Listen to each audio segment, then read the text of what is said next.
तो hello guys, आज हम लोग नेचुरल यानी कि बायोलॉजिकल प्रोटीन यानी अमीनो एसिड ग्रुप कैटलिस्ट यानी कि जो स्पीड करते हैं रिएक्शन बिना अपने प्रॉपर्टीज को चेंज करे by changing the pathway of the reaction by reducing activation energy making reaction feasible activation energy यानी कि मिनिमम एनर्जी जो निकालता है रिएक्शन स्टार्ट करने के लिए। तो वैसे वाले कैटलिस्ट तो वो सबस्ट्रेट को अपने एक्टिव साइट पे फिट करके प्रोडक्ट्स बनाते हैं एंजाइम सबस्ट्रेट कॉम्प्लेक्स से। तो चलो एंजाइम पैनोलॉजी के थ्रू समझते हैं। तो अगर आप सबस्ट्रेट हो और आपका एंजाइम अगर आपका मोबाइल ट्रेन है जिसमें आपको जाना है और आपका एक्टिव साइट वो एंजाइम यानी ट्रेन के अंदर का सीट है जहाँ पे आपको फिट होना है, बाइंड करके एंजाइम सबस्ट्रेट कॉम्प्लेक्स बनाना है जो कि आपकी रिएक्शन यानी कि जर्नी स्टार्ट करेगा ऑफिस की। फिर आप काम करोगे यानी आपका रिएक्शन कंप्लीट कर देगा ऑफिस का। और फिर उसके बाद आपका बनेगा प्रोडक्ट यानी कि आपका रोकड़ा आपका पैसा। और कभी-कभी बनता है बाय प्रोडक्ट यानी कि आप थके हारे 9 टू 5 जॉब वाले, हालत खराब होते हुए, आँखों के नीचे डार्क सर्कल हो गए हुए।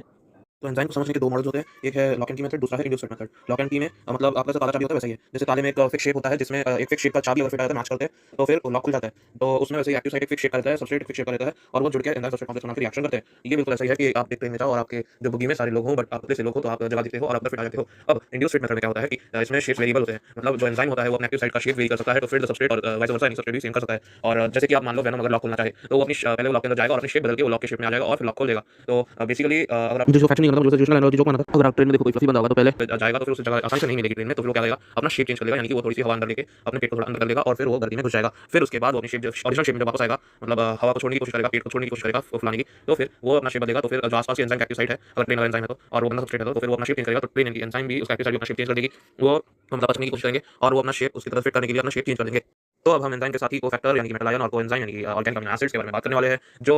एक शेप लेके अगर वो एंजाइम में जाते हैं तो फिर वो हेल्प करते हैं सबस्ट्रेट को फिट आने में उस पर्टिकुलर शेप में, वरना उनके बिना वो शेप फिट नहीं होता है सबस्ट्रेट का और वो एंजाइम सबस्ट्रेट कॉम्प्लेक्स नहीं बना पाते और रिएक्शन नहीं हो पाता अगर वो फैक्टर कोएंजाइम हेल्प नहीं करता। तो आप अगर एग्जांपल समझना चाहो तो जैसे कि अगर आप प्लेन में बैठे हो और एक बंदा मतलब जबरदस्ती आके बैठ जाता है तो आपके सामने वाले बंदा आपके पीछे वाले बंदा होता है अगर वो कोफैक्टर निकला और आप सबस्ट्रेट निकले तो फिर वो आपको बोलेगा प्लीज आप बैठ जाइए क्योंकि आप सबसे आगे आए थे पहले आए थे और आप आगे खड़े हो और आपके बैठने का चांस है तो रूल के हिसाब से आप बैठने चाहिए। तो फिर वो रेस्पेक्टफुली आपकी हेल्प कर रहा है एक्टिव साइड यानी कि सीट पे आप सबस्ट्रेट को फिट कराने के लिए वो हेल्प कर रहा है, जगह बना रहा है, वो दूसरे बंदे को उठा रहा है, वो बोल रहा है मत बैठो तुम क्योंकि रूल के खिलाफ है मतलब मॉरल रूल्स के एथिक्स के। तो फिर तो वो आपके लिए जगह बना रहा है एक्टिव साइट पे फिट करने के लिए आपको एंजाइम सबस्ट्रेट कॉम्प्लेक्स बना के रिएक्शन एंड जर्नी करने में हेल्प करके तो फिर वो है कोफैक्टर कोएंजाइम। अगर हम बात करें अभी कॉम्पिटिटिव इनहिबिटर्स की यानी कि वो आपसे कॉम्पिटिशन करता है यानी कि मतलब आपसे लड़के वो आपकी जगह लेने की कोशिश करता है आपको हराकर। और इनहिबिटर मतलब यानी कि आपके काम में अड़चन देता है यानी कि बाधाएं देता है, आपको रोकता है। इसमें सबस्ट्रेट को वो प्रोडक्ट बनाने में रोकता है। तो इसमें क्या होता है कि जो एंजाइम एक्टिव साइट है उसमें इनहिबिटर कंप्लीट करके वो जो सबस्ट्रेट है उससे पहले वो एक्टिव साइट पे बाइंड करके वो उसको काइंड ऑफ न्यूट्रलाइज कर देता है या फिर उसके जो फंक्शन को वो मतलब कैंसिल आउट कर देता है यानी कि वो एंजाइम को नॉन फंक्शनल बना देता है, इनएक्टिव टाइप बना देता है जिससे सबस्ट्रेट बाइंड नहीं हो सकता और रिएक्शन कंटिन्यू नहीं हो सकता। अगर आप इस एनालॉजी से समझना चाहें तो फिर मान लीजिए आप एक ट्रेन में बैठे हो और आपका नंबर आ चुका है बैठने के लिए, आप सबसे आगे खड़े थे, एक्टिव साइट खाली पड़ा है मतलब ट्रेन की सीट जो एक्टिव साइट है वो खाली पड़ी है, आप सबस्ट्रेट हो, आपका बैठने का समय आ गया है बट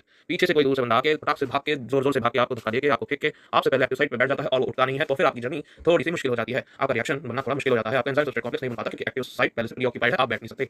तो अब अगर हम बात करें आइसोएंजाइम्स की, आइसोएंजाइम्स यानी कि वो सिमिलर एंजाइम्स होते हैं जो सेम सबस्ट्रेट को सेम प्रोडक्ट्स में तब्दील करते हैं और वो same speed same similar pathway use करते हैं बट उनमें सिर्फ अमीनो एसिड का फर्क होता है। तो डिस्क्लेमर ये मैं सिर्फ एग्जैजरेशन कर रहा हूं बट अगर आप कोई भी चाहे फर्स्ट क्लास हो या फिर एग्जांपल समझना हो तो फर्स्ट क्लास हो या सेकंड क्लास हो आपको गणित की सामान मिलने वाली है, बस फर्क पड़ता है आपके पॉकेट में यानी कि बस टिकट का प्राइस का फर्क होता है। तो ऐसा ही कुछ है आइसोएंजाइम्स के साथ में। अब एलोस्टिक एंजाइम्स यानी कि जिनके पास एक एलोस्टिक साइड होता है यानी कि एक्टिव साइड जहां सबस्ट्रेट बैठेगा वो तो ठीक है बट अभी दूसरा साइड भी होता है उनके पास यानी कि एलोस्टिक साइड यानी कि अलग-अलग लोकेशंस पे दो साइड्स होते हैं उनमें मतलब उसका अगर कुछ बाइंड होता है तो एंजाइम की प्रॉपर्टीज चेंज होती है एलोस्टिक साइड पे और वो रिएक्शन पे फर्क डालता है सबस्ट्रेट के। मतलब अभी ऑपोजिट हम होना चाहिए ना एलोस्टिक में एलोस्टिक एक्टिवेटर्स एलोस्टिक इनहिबिटर तो एलोस्टिक एक्टिवेटर्स में तो छोटे-मोटे अमीनो एसिड एक्टिवेटर उससे अटैच हो जाता है यानी फिट हो जाता है एलोस्टिक साइड पे। तो फिर अपना एंजाइम की प्रॉपर्टी चेंज होके वो रिएक्शन करने के लिए कैपेबल हो जाता है, एक्टिव हो जाता है और फिर जैसे सबस्ट्रेट आता है बाइंड होके तो सही शेप में नहीं होता ताकि वो फिट कर सके सबस्ट्रेट को या फिर वो सही से एंजाइम सबस्ट्रेट को कॉम्प्लेक्स बना के फंक्शन ना कर सके या फिर रिएक्शन को कंप्लीट कर सके तो वो स्टेट में नहीं होता बल टेंशन होती है कुछ बंदों की। तो अगर आप दूसरे साइड में खड़े हो और एक बंदे बाकी बैठ गए हैं दूसरे जगह पे तो दूसरे जगह पे बैठने पे भी बोलेंगे ये क्या इतने बस देख रहा है तो इतने सारे के सबस्ट्रेट को और एक्टिवेटर है ठीक है। तो वो आपको एक दूसरे लोकेशन पे बैठ के वो आपको एक्टिव साइड का पता बता रहे हैं कि एंजाइम प्रॉपर्टी चेंज कर रहे हैं, वो लॉक कर रहे हैं एक्टिव साइड को खाली करने के लिए ताकि आप फिट हो सको। तो जैसे होता है वो आपको बुला देते हैं सबस्ट्रेट को कि आप आ जाओ बैठ जाओ मतलब फिट हो गया एंजाइम सबस्ट्रेट कॉम्प्लेक्स बना लो, आप सबस्ट्रेट को हेल्प करता है यानी कि वो एक्टिव साइड को एक्टिवेट करता है, वो प्रॉपर्टी चेंज करता है कि वहां पे ध्यान रखता है कि वो पहले से पूछ करता है कि भाई साहब कहां मिलोगे अच्छा पहले ना लो ठीक है तो मैं दोस्त बैठा ठीक है तो सब बोल रहे होते हैं फिर वो प्रॉपर्टी मॉडिफाई करते हैं वो आपके लिए रिसर्च करते हैं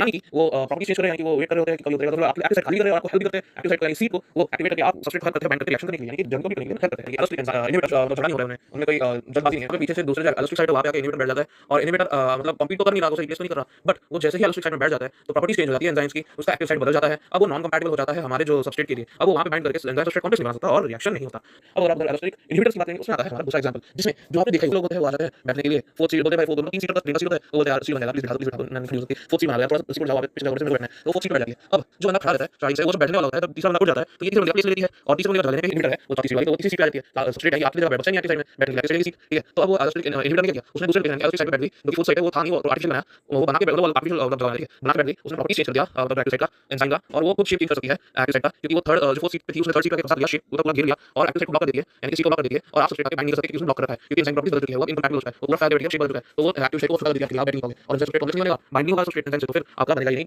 रिएक्शन